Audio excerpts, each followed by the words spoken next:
Super এইটের group one সেখানে match হয়েছে একটা করে, তার মানে চারটা দলের একটা করে ম্যাচ হয়ে গেছে। দুইটা ম্যাচ দুইটা ম্যাচ সেখানে রান রেটটা এমন এমন বিস্ময়কর, সেই রান রেটটা সাউথ আফ্রিকা এবং ওয়েস্ট ইন্ডিজকে অনেকটাই এগিয়ে দিচ্ছে। মানে সেমির পথে অনেক বড় একটা লাফ দিয়ে দিয়েছে। আপনি বলতে পারেন ভাই মাত্র একটা ম্যাচ শেষ হয়েছে, কিন্তু প্রত্যেকটা ম্যাচের প্রত্যেকটা রান খুবই গুরুত্বপূর্ণ। সেখানে ওয়েস্ট ইন্ডিজ এই যে 107 রানে হারিয়েছে জিম্বাবুয়েকে, তাতে তাদের রান রেট দাঁড়িয়েছে +5.350। অন্যদিকে সাউথ আফ্রিকা ভারতকে 76 রানে হারিয়েছে, সেখানে তাদের পয়েন্ট দাঁড়িয়েছে +3.800। ভারত তারা হেরেছে 76 রানে, তাতে তাদের মাইনাসে চলে গেছে -3.800। চিন্তা করতে পেরেছেন অবস্থাটা কোন পর্যায়ে গেছে।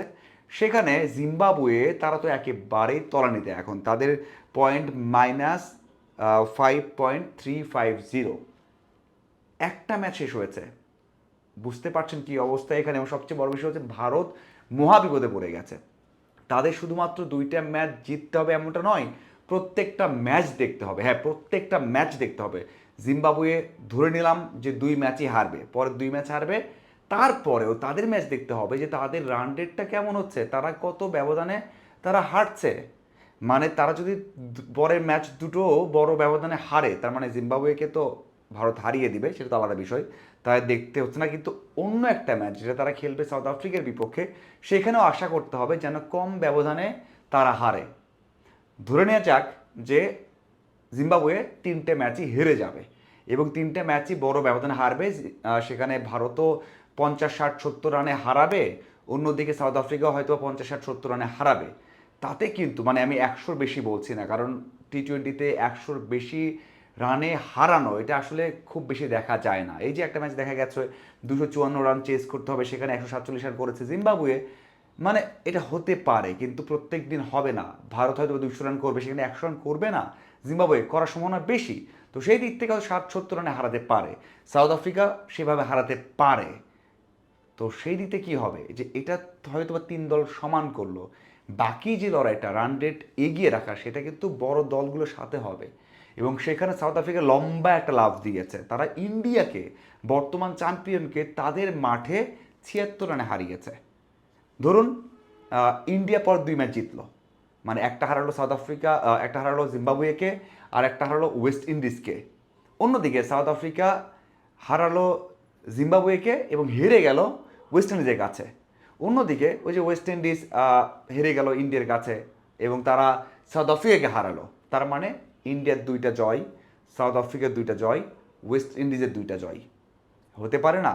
হওয়ার সম্ভাবনা বেশি, এমনটাই হওয়ার সম্ভাবনা বেশি। হ্যাঁ, ইন্ডিয়াটা ম্যাচ হেরে যেতে পারে, সাউথ আফ্রিকা পরের দুই ম্যাচও হারতে, ওয়েস্ট ইন্ডিজ পরের দুই ম্যাচও হারতে পারে, এটাও হতে পারে, এটা হতে পারে। কিন্তু ওই যে দুইটা করে ম্যাচ জয়, এটা হওয়ার সম্ভাবনা বেশি। যদি এটা হয় তাহলে ভারত অনেক বেশি প্রেশারে আছে, অনেক বেশি চাপে আছে। তাদের ঘরের মাঠে কোনো ম্যাচ হারা যাবে না আর। জিম্বাবুয়েকে হারালো, কিন্তু ওয়েস্ট ইন্ডিজ যে ফর্মে রয়েছে, মনে হচ্ছে যে ওয়েস্ট ইন্ডিজ তারা যে ওয়ার্ল্ড কাপ জিতেছিল, টি-20 ওয়ার্ল্ড কাপ, সেই সময় থেকে বেশি ফর্মে এবার রয়েছে।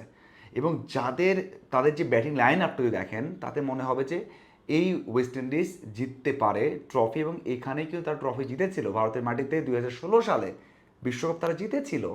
এবং সেদিক থেকে বলতে হয় যে তারা ভালো ফর্মে রয়েছে, তাদেরকে বড় ব্যবধান হারানোর চিন্তা করা হয়তো বা কঠিন। হ্যাঁ, হারিয়ে দিল, মানে হারিয়ে দিল হয়তো বা ভারত হারিয়ে দিল, যেটা বললাম যে হারাবে।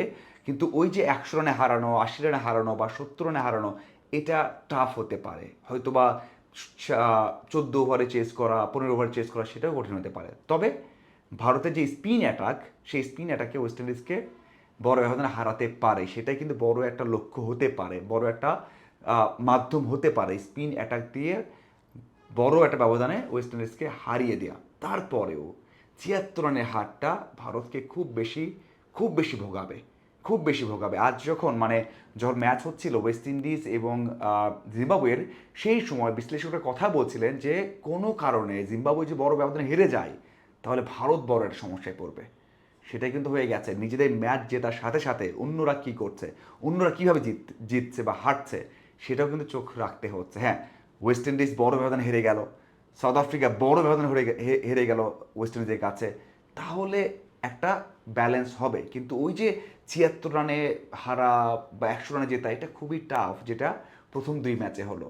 এখন ইকুয়েশনটা সহজ করা যাক। যদি ভারত পরের 2 ম্যাচ জেতে এবং ওয়েস্ট ইন্ডিজ পরের 2 ম্যাচে হেরে যায়, মানে এটা সম্ভাবনা আছে, কারণ ওয়েস্ট ইন্ডিজ 2টি ম্যাচে খেলে বড় দলের বিপক্ষে, সাউথ আফ্রিকা এবং ইন্ডিয়ার এগেনস্টে। অন্যদিকে অন্যদিকে যদি ভারত একটা ম্যাচ হেরে যায়, তাহলে আবার সহজে যাবে ওয়েস্ট ইন্ডিজের জন্য, যে তারা ওই মানে একটা ম্যাচ হারলো ওয়েস্ট ইন্ডিজের কাছে, লাস্ট ম্যাচটা মানে এই সুপার 8-এর লাস্ট ম্যাচটা খেলবে কিন্তু এই 2 দল। তো সেখানেই একেবারে ফাইনাল সিদ্ধান্তটা হবে। ভারতের কাছে সবগুলো ম্যাচই জিততে হবে, বড় ব্যবধানে জিততে হবে।